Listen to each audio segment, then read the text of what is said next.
আসসালামু আলাইকুম রহমতুল্লাহি ওয়া বারাকাতুহু। সম্মানিত দর্শক, ডক্টর মোহাম্মদ ইউনূসের সরকারে সমন্বয়কদের যে বাড়াবাড়ি, এটি এখন বিরক্তির চরম সীমান্তে পৌঁছে গিয়েছে। আমরা যারা সাধারণ আমজনতা, তারা সবাই বিরক্ত, ভীষণ রকম বিরক্ত।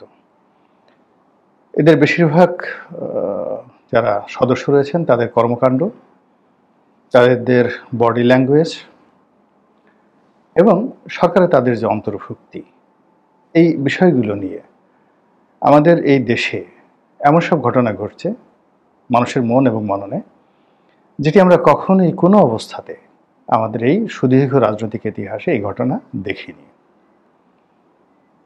এখানে সমন্বয়করা যারা ছাত্র, তারা শিক্ষকদেরকে নিয়োগ দিচ্ছেন, শিক্ষকদেরকে শপথ বাক্য পড়াচ্ছেন, তারা ডিসি এবং এসপি কারা হবেন সেই বিষয়ে সিদ্ধান্ত দিচ্ছেন।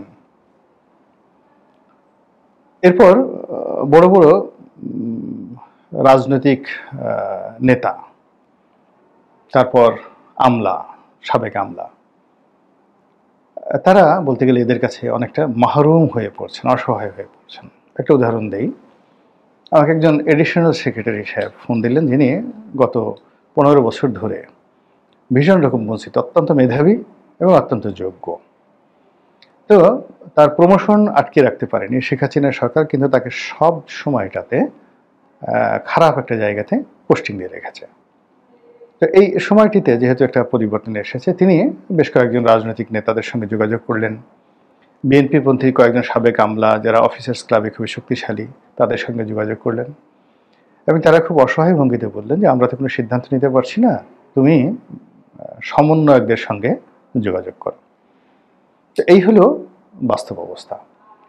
এরপরে অন্যান্য ক্ষেত্রে যেটা হচ্ছে, যেমন তাদেরকে একটা সময় জামাত খুব পছন্দ করত, তারপরে ভিপি নূর তিনিও খুব পছন্দ করতেন, অন্যান্য তরুণ যে সকল রাজনীতিবিদ ছিলেন তারাও তাদের পক্ষে কথা বলেছেন। আর আমি তো তাদের সমর্থনে আসলে সবসময়টাতেই দরাজদিল ছিলাম এবং গত 1 মাস যাবত আমি কোনো টেলিভিশন টক শোতে যাই না, বিভিন্ন কারণে শরীরটা ভালো যাচ্ছে না।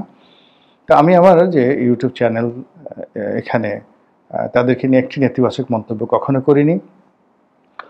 আর তারা যখন ছিলেন বলতে গেলে এই একেবারে নতুন তাদের যে বাসর বা মধুচন্দ্রিমা, ওই সময়টাতে আমি তাদেরকে বলেছিলাম যে তারা বাংলাদেশের রাজনীতিতে অনেকটা আবাবিল পাখির মতো তারা এসেছেন, কিন্তু সেই যে মানুষের সম্মান, ভালোবাসা, শ্রদ্ধা, এটি এখন রীতিমতো বুমেরাং হয়ে পড়েছে। ডক্টর ইউনূসের সঙ্গে যে 3 জন গিয়েছেন সমন্বয়ক রূপে আমেরিকাতে, সেখানে যে সকল কথা ডক্টর মোহাম্মদ ইউনূস বলেছেন এবং সেখানে এই 3 জন সমন্বয়কে কেন্দ্র করে সভামঞ্চে, বিল ক্লিন্টনের সভামঞ্চে যে অপ্রীতিকর ঘটনা ঘটেছে, এটা নিয়ে বাংলাদেশে খুব আলোচনা হচ্ছে। আবার সমন্বয়কদের মধ্যে একজনকে মাস্টার মাইন্ড বলায় অন্য যারা সমন্বয়ক রয়েছেন তাদের ভীষণ রকম যে সম্মানবোধ, সেখানে তারা আহত হয়েছেন। এরপর যে ঘটনাটি ঘটেছে সেটা হলো, যারা এই 2 জন উপদেষ্টা পরিষদে রয়েছেন পূর্ণমন্ত্রীর মর্যাদাতে, তো তাদেরকে প্রথম থেকেই অন্যান্য যারা সমন্বয়ক তারা অনেকটা চুপ হয়ে গেছেন বটে, কিন্তু তাদেরকে বন্ধু হিসেবে গ্রহণ করতে পারেননি।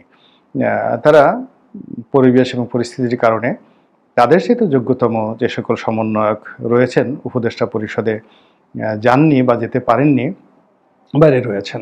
কিন্তু যে 2 জন গিয়েছেন তাদের সাথে বাইরে যারা ছিলেন তাদের যে ভূমিকা অনেক অনেক বেশি। তো যার জন্য যে সমন্বয়ক তো বটেই, সাধারণ মানুষের প্রশ্ন যে এত শত সমন্বয়কদের মধ্যে কেন এই 2 জনকে হঠাৎ করে বেছে নেওয়া হলো, এদের ভিত্তি কী, এদের যোগ্যতা কী, এদের সঙ্গে কী কানেক্টিভিটি আছে, এরা কি কোনো এমন বিশেষ কানেক্টিভিটির কারণে এখানে এলো, দেশি না বিদেশি সেই কানেকশন, এই বিষয়গুলো নিয়ে কিন্তু আলাপ আলোচনা হচ্ছে।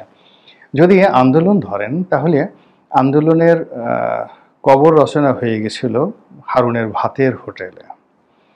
তো সেই হারুনের ভাতের হোটেল থেকে এই আন্দোলনকে আবার রাজপথে যারা নিয়ে এসেছেন তাদের মধ্যে ব্র্যাক বিশ্ববিদ্যালয়, নর্থ সাউথ বিশ্ববিদ্যালয় থেকে শুরু করে কুড়িল, বিশ্ব রোড এবং বসুন্ধরা এলাকাতে যে সকল প্রাইভেট ইউনিভার্সিটি রয়েছে, উত্তরাতে যে সকল প্রাইভেট ইউনিভার্সিটি রয়েছে, বিশ্বাস করেন তাদের ভূমিকা ছিল সবচেয়ে বেশি। দুর্ভাগ্য, আমরা তাদের মধ্য থেকে একজনকেও সমন্বয়ক হিসেবে এখানে দেখিনি। যদি প্রাইভেট বিশ্ববিদ্যালয়ের ছেলেরা মেয়েরা যদি রাস্তায় না নামতেন, তাহলে কোনো অবস্থাতেই আন্দোলন সফলতা হতো না। এবং হারুন যে কাণ্ডটি করেছিলেন, অর্থাৎ এদেরকে গ্রেপ্তার করে নিয়ে ভাতের হোটেলে খাইয়ে যে কর্মটি করেছিলেন, সেই কর্মটা শতভাগ সফল হতো যদি প্রাইভেট বিশ্ববিদ্যালয়ের ছেলেরা বেড়ে না নামতেন। অন্যদিকে একটা সময় যখন বিশেষ করে 5 তারিখে, আগস্ট মাসের 5 তারিখে, আগস্ট মাসের 3 তারিখ থেকে, আগস্ট মাসের 3 তারিখ থেকে যেভাবে ইসলামী শাসনতন্ত্র আন্দোলন তারা যেভাবে মাঠে নেমেছেন এবং প্রথম থেকে যেভাবে তারেক রহমান সাহেব এইখানে সমর্থন দিয়েছেন, বিএনপি নেতাকর্মীদেরকে নির্দেশ দিয়েছেন, এটি আমি নিজে সাক্ষী যে বিএনপির অনেক লোক কিন্তু এই বিষয়ে যাকে বলা হয় তার সঙ্গে দ্বিমত পোষণ করেছে যে এরকম একটা আন্দোলন এখানে যদি বিএনপি সমর্থন দেয় তাহলে এটি পলিটিক্যাল কালার হয়ে যাবে এবং আন্দোলনের সফলতা আসবে না, এবং এই আন্দোলন তো আলটিমেটলি সরকার পতনের আন্দোলন না, এটা একটা কোটা বিরোধী আন্দোলন। কিন্তু জনাব তারেক রহমান সাহেব কিন্তু কারোর কথা গ্রাহ্য করেননি, তিনি এককভাবে সিদ্ধান্ত দিয়েছিলেন এবং সেই সিদ্ধান্তের ফলে সারা বাংলাদেশ থেকে লক্ষ লক্ষ বিএনপির নেতাকর্মী, ছাত্রদলের নেতাকর্মী, যুবদলের নেতাকর্মী তারা কিন্তু ঢাকাতে এসেছিল। আর জামাত তো এখানে প্রথম থেকেই সর্বোচ্চ শক্তি নিয়োগ করে এই আন্দোলনের সঙ্গে ছিল। এর সঙ্গে গণ অধিকার পরিষদ এবং দুটো ভিপি নুরের গণ অধিকার পরিষদ এবং রেজা কিবরিয়ার গণ অধিকার পরিষদ যুগপৎভাবে তারা কিন্তু রাজপথে ছিল এবং সর্বোচ্চ তারা চেষ্টা করেছে, ত্যাগ এবং তিতিক্ষা তারা প্রমাণ করেছে এখানে এবং গ্রেপ্তার বরণ করেছেন, জুলুম এবং নির্যাতনের তারা শিকার হয়েছেন।